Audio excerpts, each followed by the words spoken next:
Hello everyone, today in class 10th we are going to start with the topic spectrum in physics। तो सबसे पहला यहाँ पे जो टॉपिक हमारा है यहाँ पे है deviation produced by a triangular prism. ये टॉपिक हम लोगों ने काफ़ी पहले डिस्कस कर लिया था। तो ये टॉपिक हमारा यहाँ पे दे रखा है, काफ़ी पहले डिस्कस करा है हम लोगों ने। तो इस टॉपिक को अच्छे से एक बार देख लेना, सही है, तुम लोग को अच्छे से समझ में आ जाएगा। और डिपेंडेंसी भी यहाँ पे कोर्स में हमारा है, dependence of the deviation, dependence of deviation on the colour of wavelength of light.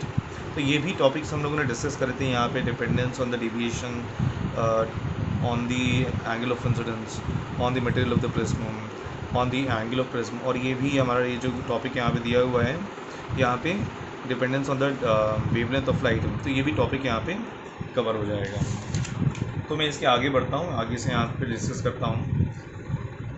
तो यहाँ पे टॉपिक हमारा दे रखा है colours in white light with the wavelength and frequency range. तो इस टॉपिक से हम लोग को क्या यहाँ पे खाली समझना है, बता देता हूँ कि light of the same colour obtain from different sources will have same wavelength. मैं इसको समझाता हूँ कि लाइट, यहाँ पे जो लाइन दे रखी है बहुत इंपॉर्टेंट लाइन है ये, light of the same colour, सही ना, पूरा उसको समराइज कर देती है। Light of the same colour obtain from different sources will have the same wavelength. एक वेवलेंथ की एक स्पेसिफिक, अगर मैं कहूँ कि एक कलर होता है तो उससे एसोसिएटेड एक पर्टिकुलर वेवलेंथ होती है।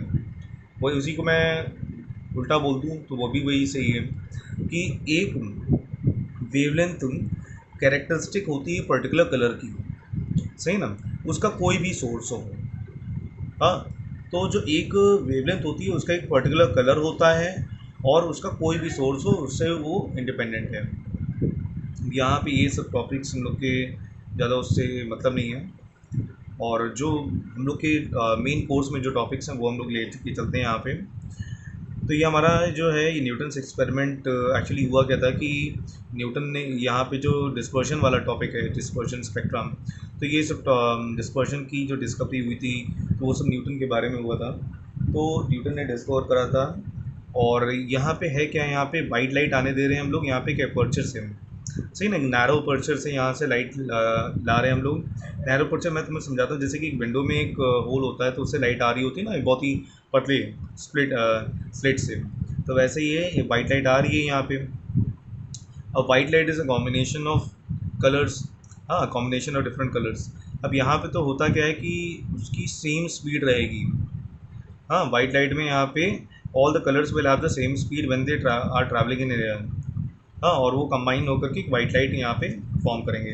लेकिन as they enter the prism, as the white light enters the prism, the different colours associated with the different wavelength of light, as they enter the prism, उनकी क्या हो जाएगी, सबकी स्पीड यहाँ पे अलग अलग हो जाएगी। हर एक कलर की यहाँ पे स्पीड सबकी अलग अलग हो जाएगी because of the different wavelengths. हाँ, और उनकी स्पीड यहाँ पे चेंज हो रही है। जब वो तो मटेरियल चेंज हो रहा है, जाहिर सी बात है उसकी स्पीड भी चेंज होगी, हर एक यहाँ पे उसकी वेवलेंथ की। अब यहाँ पे क्या होगा, रिफ्रैक्शन होगा। अब देखो दो पार्ट यहाँ पे होते हैं। अब यहाँ पे देखो पहले सरफेस पे यहाँ पे क्या होगा, डिस्पर्शन होगा। पहले सरफेस जो है हमारा प्रिज्म का, तो यहाँ पे पहले सरफेस पे क्या होगा, डिस्पर्शन हो रहा है। तो डिस्पर्शन क्या है, यहाँ पे डिस्पर्शन को सबसे पहले समझते हैं। What is dispersion?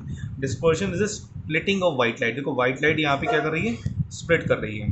तो dispersion is the splitting of white light into its constituent colours. यहाँ पे अलग अलग कलर्स में टूट रही है वो वाइट लाइट हमारी, स्प्लिटिंग हो रही है, स्प्लिटिंग हो रही है उसकी। तो दैट इज डिस्पर्शन, यानी कि पहले सरफेस पे क्या होता है, डिस्पर्शन यहाँ पे हो गया है। अब देखो यहाँ पे डिस्पर्शन हो गया। अब देखो दूसरे सरफेस पे क्या हो रहा है, बेंडिंग हो रही है। यहाँ पे देखो बेंडिंग तुम लोग देखोगे यहाँ पे।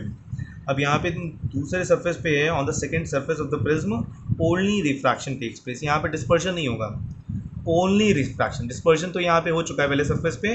अब यहाँ पे हर एक पर्टिकुलर अलग अलग कलर ऑफ लाइट जो है यहाँ पे, हर एक का यहाँ पे रिफ्रैक्शन होगा। यानी कि सेकेंड सरफेस पे क्या होता है, refraction, only refraction occurs at the second surface. और डिविएशन यहाँ पे देखो दोनों पे हो रहा है। यहाँ पे देखो डिविएट कर रही है लाइट, सही है, बेंडिंग हो रही है, और यहाँ पे भी देखो बेंडिंग हो रही है। तो डिविएशन यहाँ पे दोनों ही सरफेसेस पे होगा। डिस्पर्शन पहले सरफेस पे, रिफ्रैक्शन दोनों सेकेंड सरफेस पे, और डिविएशन दोनों सरफेस पे होगा। And prism is not producing any colour of its own, and the change, यहाँ पे देखो हम लोग देख क्या रहे हैं, यहाँ पे कलर्स यहाँ पे फॉर्म हो रहे हैं, लेकिन प्रिज्म कलर नहीं फॉर्म कर रहा है। यहाँ पे वाइट लाइट है वो स्प्लिट कर रही है डिफरेंट डिफरेंट कलर्स में due to this change in the speed of light. हाँ, तो that is these colours are formed on the white screen. यहाँ पे विबग्योर एक पैटर्न बना है, violet, indigo, blue, yellow, green, yellow, orange, red. यहाँ पे रेड कलर की वेवलेंथ सबसे ज़्यादा होती है, वेवलेंथ यहाँ पे देखो रेड कलर की वेवलेंथ सबसे ज़्यादा होगी और वॉलेट की वेवलेंथ सबसे कम होगी। सबसे कम डिविएशन यहाँ पे हम लोग देखते हैं रेड कलर का है, क्योंकि जो डिविएशन है इस इन्वर्सली प्रोपोर्शनल टू वेवलेंथ। तो वेवलेंथ सबसे ज़्यादा किसकी है, रेड कलर की वेवलेंथ सबसे ज़्यादा है, तो डिविएशन उसमें सबसे कम है। यहाँ पे आगे हम लोग यहाँ पे बात करते हैं, that is about the topic dispersion. वो हम लोग बता चुके हैं डिस्पर्शन क्या होता है, splitting of white light into its constituent colours. Spectrum की बात हम लोग करें तो बैंड यहाँ पे जो मिल रहा है ना, band of colours that is seen after dispersion. तो band of colour that is seen after dispersion is called as, यहाँ पे क्या हो जाएगा, ये बैंड जो मुझको मिल रहा है of colours, different colours, is called as spectrum. इसको हम लोग क्या कहेंगे, we call it as spectrum. इसको हम लोग स्पेक्ट्रम बोलते हैं। Cause of dispersion, I've told you what is the cause of dispersion, change in the speed of light as it enters air से, यहाँ पे देखो एयर से ग्लास में जो चेंज हो रहा है speed of light, that is the cause of dispersion. I have told you, और ये तो बता ही चुका हूँ मैं, पहले सरफेस पे डिस्पर्शन, दूसरे सरफेस पे रिफ्रैक्शन और डिविएशन दोनों सरफेस पे होता है, और प्रिज्म अपना कलर कोई भी यहाँ पे प्रोड्यूस नहीं कर रहा है। अब यहाँ पे आगे हम लोग बात करते हैं, now we going to talk about the electromagnetic spectrum. Electromagnetic spectrum क्या होता है, तो यहाँ पे हम लोग बात करने वाले हैं। अभी तक हम लोगों ने देखो यहाँ पे विजिबल स्पेक्ट्रम की बात करी है। विजिबल स्पेक्ट्रम हमारा क्या होता है, यहाँ पे this was the visible spectrum that we were getting. इसको हम लोग विजिबल स्पेक्ट्रम क्यों कहते हैं, वॉलेट से रेड तक से ना, wallet, indigo, blue, green, yellow, orange, इसको विजिबल स्पेक्ट्रम क्यों कहते हैं, क्योंकि जब भी लाइट फॉल करती है डिफरेंट सर्फेसिस पे तो वो ऑब्जेक्ट हमारे दिखाई देते हैं। हाँ, यानी कि ये different different colours of light, ये जब भी लाइट फॉल करेगी दूसरे सरफेस पे तो वो लाइट, उस लाइट से हम लोग को वो ऑब्जेक्ट दिखाई देता है, we are able to see objects. तभी हम लोग इन कलर्स को यहाँ पे बोल देते हैं, इन बैंड ऑफ 7 कलर्स को यहाँ पे बोल देंगे हम लोग विजिबल स्पेक्ट्रम। अब यहाँ पे हम लोग जो बात करने आ रहे हैं इलेक्ट्रोमैग्नेटिक स्पेक्ट्रम, ये काफ़ी वाइड टॉपिक है, क्योंकि ये जो विजिबल स्पेक्ट्रम है वॉलेट से लेकर रेड तक, सही ना, वॉलेट से लेकर रेड तक, यहाँ पे जो रीडिंग्स दी हुई हैं वो आंगस्ट्रॉम में है। ये पूरा स्पेक्ट्रम दिखाया गया है, ये सॉरी आंगस्ट्रॉम नहीं, नैनोमीटर्स में है।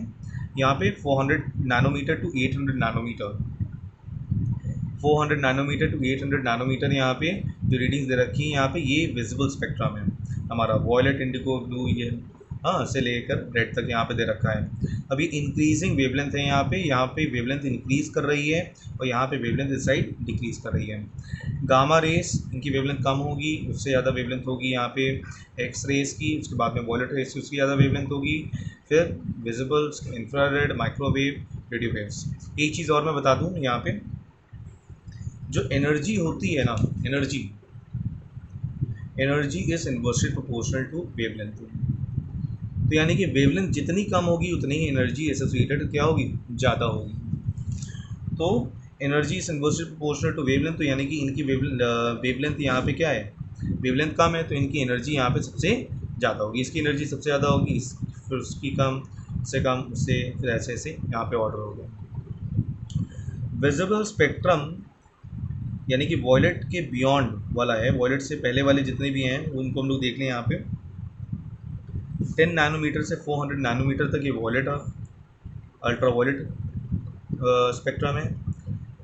10 की पावर -2 यानी कि 0.01 नैनोमीटर से 10 नैनोमीटर तक एक्स रेस होते हैं, और उससे बिलो हमारा 0.01 नैनोमीटर से नीचे हमारा गामा रेस होते हैं यहाँ पे। और जो लॉन्गर वेवलेंथ है हमारे विजिबल के आगे वाले, जैसे कि 800 नैनोमीटर से 10 की पावर 6 नैनोमीटर तक इंफ्रारेड से ना, और उसके आगे 10 की पावर 6 से लेकर 10 की पावर 10 तक माइक्रोवेव, और अबव 10 की पावर 10 ये हमारा रेडियो वेव्स। ये जितनी भी वेवलेंथ है तुम लोग को याद करना पड़ेगा, फ्रीक्वेंसीज यहाँ पे याद करने की कोई ज़रूरत नहीं है, लेकिन वेवलेंथ याद करनी पड़ेगा because they come in our exams. चलो आगे बढ़ते हैं हम लोग यहाँ पे। अब यहाँ पे इलेक्ट्रोमैग्नेटिक स्पेक्ट्रम है। इलेक्ट्रोमैग्नेटिक स्पेक्ट्रम यानी कि ये फॉलो करेंगी जितनी भी प्रॉपर्टीज़ होती हैं इलेक्ट्रोमैग्नेटिक रेस की, जितनी भी रेडिएशंस की, यहाँ पे जितनी भी हमारी प्रॉपर्टीज़ होती हैं सब ये हमारे स्पेक्ट्रम ये फॉलो करेंगे। जितने भी हैं सबकी यहाँ पे जो स्पीड होगी वहाँ पे लाइट की जो जितनी स्पीड होती है 3 × 10⁻⁸ उसी स्पीड से ये सब हमारी यहाँ पे रेडिएशन ट्रैवल करेंगी। अब यहाँ पे एक छोटा सा यहाँ पे टेबल दे रखा है, तो इस टेबल से तुम लोग करोगे क्या, जितनी भी हमारी वेवलेंथ्स हैं उन सब वेवलेंथ्स को यहाँ पे you are going to mark it up. इनको अच्छे से यहाँ पे याद कर लेना। Gamma rays, X rays, ultra violet, visible, infrared, microwaves, radio waves. यहाँ पे हम लोग को देखो, यहाँ पे दो चीज़ों को बहुत अच्छे से हम लोग को पढ़ना है। यहाँ पे पहली चीज़ हम लोग को जो पढ़ना है, यहाँ पे मैं बता देता हूँ, यहाँ पे प्रॉपर्टीज़ और यूजेस बहुत अच्छे से पढ़ना है। और खासकर दो यहाँ पे स्पेक्ट्रम्स के बारे में, एक इंफ्रारेड और एक अल्ट्रावायलेट रेस के बारे में यहाँ पे बहुत अच्छे से हम लोग को ध्यान दे के इसमें पढ़ना है। तो आगे हम लोग बढ़ते हैं इस टॉपिक पे। तो सबसे पहले we are going to discuss about the properties common to all the electromagnetic waves. Properties जो कॉमन है सभी इलेक्ट्रोमैग्नेटिक वेव्स की, तो वो कौन सी है हमारी। पहला है कि इलेक्ट्रोमैग्नेटिक वेव्स जैसे कि do not depend on the material medium, है ना, मटेरियल मीडियम पे डिपेंड नहीं करती हैं। सन से रेस आती हैं, वो डायरेक्टली आ जाती हैं, वैक्यूम होता है बीच में, they are independent of the material medium, सही ना। दूसरा है यहाँ पे they all travel with the same speed, और सेम स्पीड वो क्या होती है हमारी, जो लाइट की स्पीड है 3 × 10⁻⁸ मीटर/सेकेंड। तो ये हमारा सबकी स्पीड सेम होगी। सभी में दो प्रॉपर्टीज़ एग्जिबिट करने की कैपेसिटी होगी, यानी कि रिफ्लेक्शन और रिफ्रैक्शन हर एक यहाँ पे करेंगे। And these rays are not deflected by any of the fields, that is the electric field and the magnetic field, and these radiations are transverse in nature। Transverse का मतलब होता है कि, मैं इसको समझा देता हूँ ट्रांसवर्स का मीनिंग क्या होता है। ट्रांसवर्स का मीनिंग होता है कि डायरेक्शन ऑफ वेव हमारी कैसी ये है, बट द पार्टिकल्स का मोशन क्या है, अप एंड डाउन, यानी कि 90 डिग्री का मोशन। हाँ, transverse wave is a wave in which the particles move at an angle of 90 degree to the direction of the wave, सही ना, अप एंड डाउन ऐसे मूव कर रहे हैं at an angle of 90 degree with the direction of the wave, so that is the transverse। longitudinal wave कौन सी होती है, जिसमें direction of the particle is along the wave। चलो अब यहाँ पे हम लोग को प्रॉपर्टीज़ और यूजेस स्टडी करने हैं यहाँ पे डिफरेंट वेव्स के। सबसे पहला जो हम लोग का यहाँ पे वेव है, that is we have to talk about it is the gamma rays. Gamma rays के बारे में यहाँ पे बात करना हम लोग को, तो बात करते हैं यहाँ पे गामा रेस के बारे में। तो यहाँ से तो तुम लोग को यहाँ पे वेवलेंथ तो मिल ही जाएगी, तो we are not going to discuss the wavelength over here. Wavelength तो आसानी से यहाँ से याद कर लोगे तुम लोग। तो यहाँ पे मैं सोर्स बहुत ही लीस्ट इम्पॉर्टेंस है यहाँ पे, लेकिन एक एक सोर्स हम लोग सबके याद करने पड़ेंगे। सोर्स इसका यहाँ पे रेडियो एक्टिव एमिशंस होता है, गामा रेज, जैसे कि क्लास 9th में तुम लोग की कोर्स में था ही रेडियो एक्टिविटी वो चैप्टर था, वहाँ पे तुम लोग को मालूम ही था कि गामा रेज निकलती हैं आफ्टर रेडियो एक्टिव एमिशंस। तो उसको ज़्यादा डेप्थ में हम लोग को नहीं जाना है। प्रॉपर्टीज़ के बारे में बात करें तो दो प्रॉपर्टीज़ यहाँ पे अच्छे से याद कर लेना। पहली property, they can penetrate through thick metallic sheets। 30 centimetre की भी आयरन की शीट होगी तब भी उसको पेंट्रेट कर जाती है gamma rays. And the second one is that is they can even pass through human body, और ह्यूमन बॉडी से आसानी से पास कर सकती हैं, and therefore they cause immense biological damage. Use के बारे में भी आ जाते हैं, एक दो यूज़ भी सबके याद कर लेते हैं। तो यूज़ अगर हम लोग देखें गामा रेस के, तो कैंसर सेल्स को किल करने में ये काम आते हैं। And the second thing is for checking the faults in the building. जो बिल्डिंग इंडस्ट्री होती है, जैसे कि क्रैक्स होते हैं, कोई भी बहुत ही प्रेशियस आइटम्स होते हैं उनमें क्रैक्स अगर हो गए तो हम लोग चेक करते हैं with the help of the gamma rays. X rays यहाँ पे, तो वेवलेंथ तो वहाँ से ये याद कर लेना। सोर्स यहाँ पे मैं बता देता हूँ। एक्चुअली होता क्या है कि कैथोड रेस होते हैं, कैथोड रेस होते हैं, इलेक्ट्रॉन बीम होती है, तो वो जब जाते हैं और एक हाई कैथोड रेस जब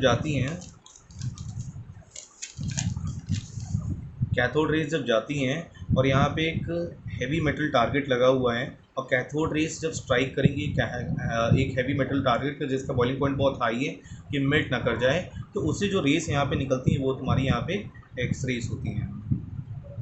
हाँ, कैथोड रेस कहीं स्ट्राइक करा हैवी मेटल टारगेट से, उससे जो रेस निकली यहाँ पे that is those are the X rays. इसके भी ज़्यादा डेप्थ में कोई उसमें नहीं जाना है तुम लोग को। अब यहाँ पे हम लोग बात करते हैं अबाउट द प्रॉपर्टीज़। अब देखो यहाँ पे प्रॉपर्टी ज़्यादातर मैक्सिमम यहाँ पे सेम होती है प्रॉपर्टी, तो देखते हैं यहाँ पे। तो they strongly effect the photographic plate, पहली property, and cause fluorescence in certain material such as zinc sulphide. And जैसे कि gamma rays were also penetrating through body, ये भी पेंट्रेट करती हैं बॉडी के, लेकिन ज़्यादा पेंट्रेट नहीं कर पाती हैं, तो they only penetrate through the human flesh. हाँ, but they are solve by bones. अब देखो बोन से स्टॉप हो रही है यानी कि इनका यूज़ निकल आता है, जैसे कि एक्सरेज होते हैं ना, फ्रैक्चर्स हो जाते हैं बोन्स में, तो बोन्स में जब फ्रैक्चर्स हो जाते हैं तो हम लोग क्या करते हैं कि एक्सरे करवाते हैं हम लोगों का। तो एक्सरे क्यों करवाते हैं? क्योंकि एक्सरेज बोन को क्या कहते हैं, बोन को पेंट्रेट नहीं कर सकते हैं, therefore they fractures can easily be detected, they are used in the detection of the fractures in bones and teeth. साथ ही साथ में they detect the conceal precious metal, जैसे कि एक्सरे स्कैनिंग होती है ना एयरपोर्ट्स पे, जब भी प्रेशियस आइटम जा रहा होता है तो हम लोग अपना जो भी लगेज होता है वो रख देते हैं वहाँ पे, और वहाँ पे उसकी पहले स्कैनिंग होती है विद द एक्सरेज, उसके बाद में देन वी आर अलाउड, उसमें स्कैनिंग भी होता है। अल्ट्रा वायलेट रेडिएशंस, इसको अच्छे से हम लोग को टॉपिक को कवर करना है क्योंकि ये हमारा मेन टॉपिक है। दो मेन टॉपिक है, एक अल्ट्रा वायलेट और एक इंफ्रारेड यहाँ पे। तो अल्ट्रा वायलेट रेडिएशंस के बारे में अगर हम लोग यहाँ पे बात करें तो है क्या कि अल्ट्रा वायलेट रेडिएशंस में सबसे पहले यहाँ पे तुम्हारा कवर हो जाएगा टॉपिक वेवलेंथ का। तो वेवलेंथ का टॉपिक वहाँ टेबल से आसानी से कवर कर लोगे कि 400 यहाँ पे वेवलेंथ उसकी थी 10 से लेकर 400 नैनोमीटर तक, या फिर आंगस्ट्रॉन्ग में करना है तो 10 यहाँ पे लगा देना, तो 100 आंगस्ट्रॉन्ग से लेकर 4000 आंगस्ट्रॉन्ग, या फिर 10 नैनोमीटर से 400 नैनोमीटर। अब यहाँ पे डिटेक्ट इसको कैसे करेंगे हम लोग, यहाँ पे डिटेक्शन के लिए हम लोग यहाँ पे देखते हैं कि सिल्वर क्लोराइड सोल्यूशन हम लोगों ने ले लिया है। हाँ, सिल्वर क्लोराइड सोल्यूशन एक्चुअली ये फोटो केमिकल रिएक्शंस करता है, यानी कि फोटो केमिकल रिएक्शन क्या है, तुरंत ही ये क्या हो जाता है कि इसमें लाइट पड़ती है तो ये डिसइंटीग्रेट हो जाता है, टूट जाता है। तो तभी हम लोग यहाँ पे सिल्वर क्लोराइड सोल्यूशन ले रहे हैं। तो उसको हम लोग पहले एक्सपोज करेंगे डिफरेंट इलेक्ट्रोमैग्नेटिक वेव्स पे से को एक्सपोज करेंगे, जैसे कि हम लोग यहाँ पे पहले एक्सपोज करेंगे यहाँ पे रेड से वॉयलेट लाइट तक हम लोग उसको एक्सपोज करेंगे। सिल्वर क्लोराइड सोल्यूशन ले लिया, उसको हम लोग ने पहले एक्सपोज करा,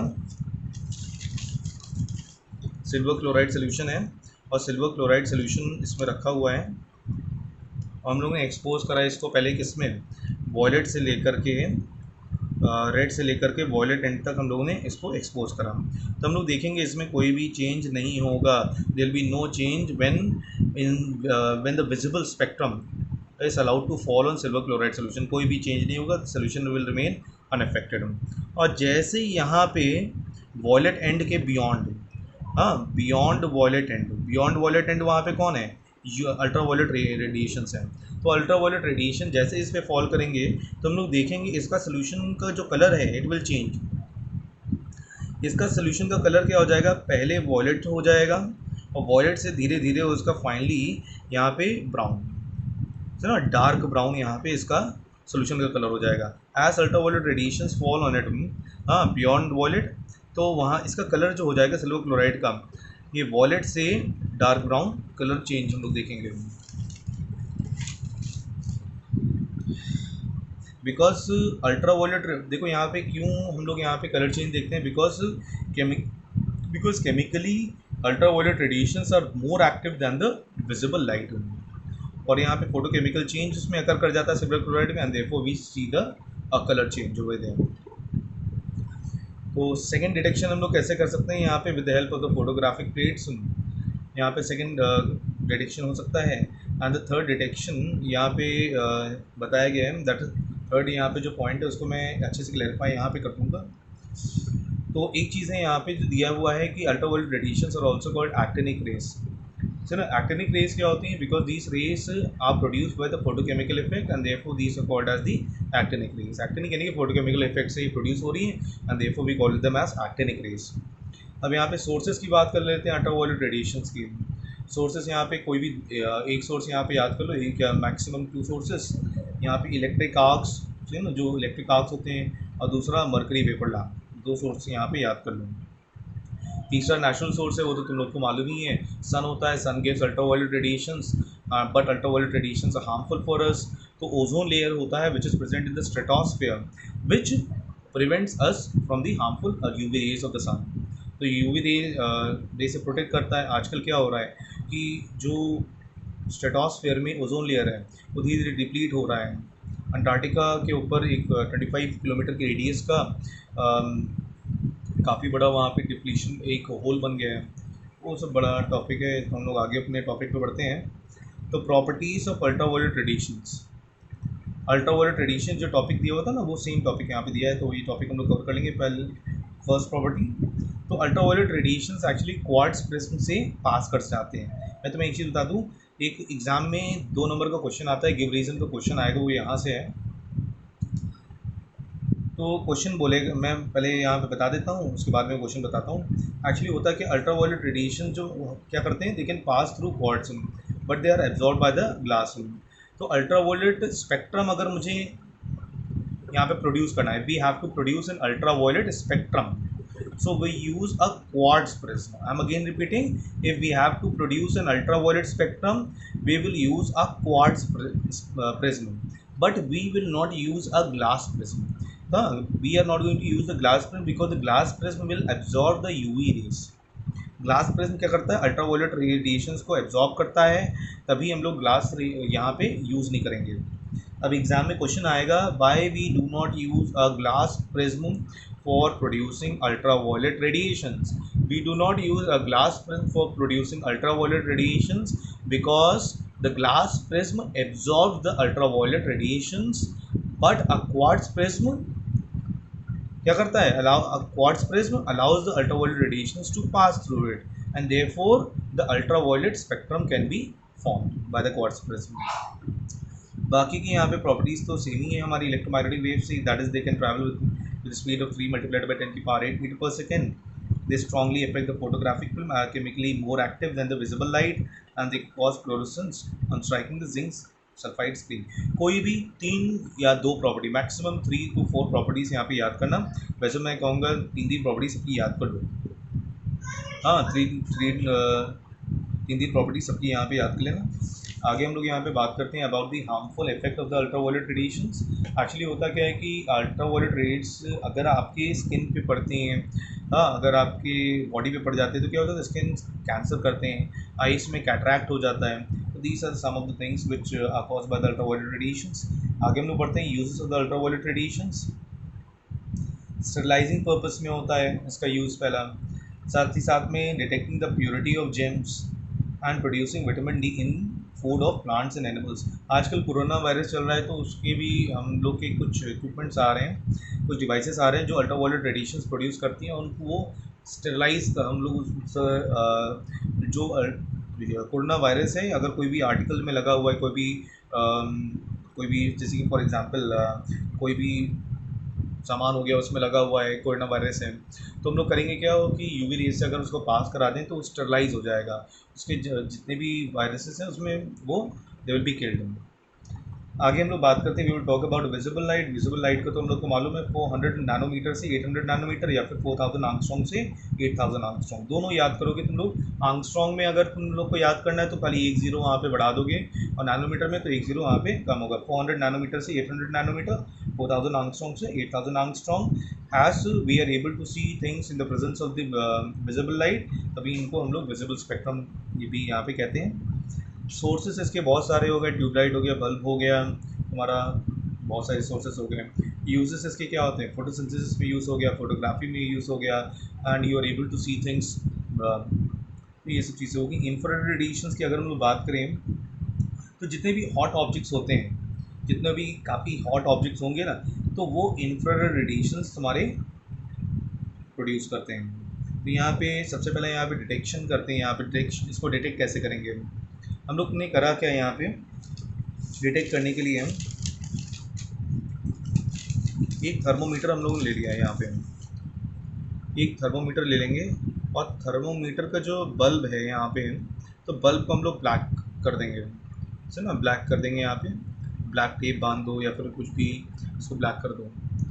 अब एक यहाँ पे हम लोग कर क्या रहे हैं, इसको हम लोग मूव कर रहे हैं यहाँ पे वॉयलेट एंड से, थर्मोमीटर को हम लोग मूव करेंगे वॉयलेट एंड से रेड एंड के एंड तरफ हम लोग मूव कर रहे हैं। हाँ, हम लोग थर्मोमीटर को मूव करेंगे from the violet to the red end. Move करेंगे तो हम लोग देखेंगे स्लाइट इंक्रीज इन टेम्परेचर, बहुत ही हल्का इंक्रीज होगा टेम्परेचर में as we move from violet to red. और जैसे रेड के बियॉन्ड मूव करेंगे हम लोग तो यहाँ पे कौन सी रेस होती हैं, इंफ्रारेड रेडिएशंस होते हैं। तो जैसे हम लोग रेड के बियॉन्ड मूव करेंगे तो हम लोग देखेंगे कि जो थर्मोमीटर है उसमें काफ़ी ज़्यादा इंक्रीज हो जाएगा टेम्परेचर में। तो this is one of the detection of infrared radiations, because these rays जो हमारी जो इंफ्रारेड रेडिएशंस होते हैं ना, because they have a strong heating effect, बहुत ही स्ट्रॉन्ग हीटिंग इफेक्ट होता है, तो आसानी से ये डिटेक्ट हो जाती हैं। सेकंड यहाँ पे with the help of a thermopile. Thermopile क्या होता है कि थर्मल एनर्जी को कन्वर्ट करता है इलेक्ट्रिकल एनर्जी में, और इससे कनेक्टेड थर्मोपाइल से कनेक्टेड गैल्वेनोमीटर होता है। गैल्वेनोमीटर डिटेक्ट करता है the presence of current in a circuit. तो थर्मोपाइल के पास हम लोग ले जाएंगे हम लोग थर्मोपाइल अगर के पास अगर कोई भी ऐसा ऑब्जेक्ट है जो इंफ्रारेड रेडिएशंस प्रोड्यूस कर रहा है तो हम लोग को उसमें कैसा हो जाएगा, गैल्वेनोमीटर की जो डिटेक्शन होगा उसमें गैल्वेनोमीटर के का जो उसमें क्या होता है, जो पॉइंटर होगा, पॉइंटर मूव करेगा उसमें हम लोग को मालूम हो जाएगा कि यहाँ पे इंफ्रारेड रेडिएशंस हैं। साथ ही साथ में यहाँ पे वही वाला थर्ड पॉइंट है, थर्ड पॉइंट जैसे कि मैंने यहाँ पे बताया था, ये about the production of the, यहाँ पे था about the production of the UV rays, और यहाँ पे है about the production of the infrared radiations. मैं तुम्हें बताता हूँ, यहाँ पे स्पेक्ट्रम अगर तुम्हें प्रोड्यूस करना है ऑफ द इंफ्रारेड रेडिएशंस का, तो स्पेक्ट्रम वहाँ पे हम लोग यूवी का हम लोग स्पेक्ट्रम कैसे प्रोड्यूस कर रहे थे, बाय द क्वार्ट्ज प्रिज्म। यहाँ पे हम लोग स्पेक्ट्रम प्रोड्यूस करते हैं ऑफ द इंफ्रारेड स्पेक्ट्रम हम लोग प्रोड्यूस करेंगे with the help of a rock salt prism.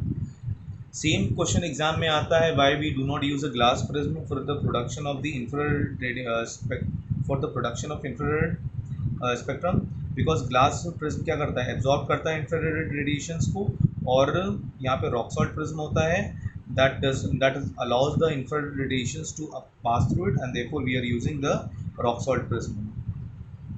अब यहाँ पे जितने भी हीटेड ऑब्जेक्ट्स होते हैं that are the sources of the infrared radiations. Properties, तीन प्रॉपर्टीज़ को भी याद कर लेना, जैसे कि they are detected by the heating property, they are absorb by the glass, but they can pass through the rock salt prism, and they obey the laws of reflection and refraction. कोई भी तीन यहाँ पे याद कर लेना। Harmful effects, हाँ, skin burns हो सकते हैं, लेकिन अगर हाई काफ़ी ज़्यादा एक्सपोज हो गए आप इंफ्रारेड रेडिएशन के दिन हो रही है। यूवी रेज के यूजेस के बारे में बात करें हम लोग यहाँ पे, तो थेराप्यूटिक पर्पसेस क्या होते हैं, जैसे कि हमारा इंफ्रारेड रेडिएशंस हमारी बॉडी पे डाले जाते हैं whenever there is a wound, healing होती है, इंजरीज हो जाते हैं, तो हम लोग क्या करते हैं कि फास्टर हीलिंग के लिए सर्कुलेशन, हाँ, ब्लड का सर्कुलेशन तेज अच्छा हो जाता है, तो सर्कुलेशन अच्छा हो जाता है and it improves circulation and healing power also, है ना। तो that is for that we purpose we use the infrared radiations. Second है in photography at night. Actually ये जो रेस हमारी होती है ना, इंफ्रारेड रेडिएशंस होती हैं, they can are not much scattered by mist and fog, वो स्कैटर्ड नहीं होती हैं, therefore they can penetrate more, और साथ ही साथ तभी हम लोग we can use them at photography at night and whenever there is mist और फॉगी एरिया। साथ ही साथ में इंफ्रारेड रेडिएशंस जो लैम्प्स होती हैं, जैसे कि तुम लोगों ने देखा होगा, मूवीज़ में देखा होगा कि जो फोटोग्राफिक फिल्म्स हैं उनसे हम लोग फोटोग्राफ बना रहे हैं, तो हम लोग क्या करते हैं कि बहुत ही हल्की लाइट होती है, वो डार्क रूम होती है, बहुत ही हल्की लाइट जल रही होती है, तो लाइट कौन सी होती है, इंफ्रारेड लैम्प्स होते हैं। इंफ्रारेड रेडिएशंस अफेक्ट नहीं करते हैं फोटोग्राफिक फिल्म को, and therefore we use infrared lamps for the developing of photographs. अब signals during the war, these rays are used for signals during the war because they can penetrate more and more and are not affected by the mist fog। साथ ही साथ में they are not visible and are not much absorbed by the medium।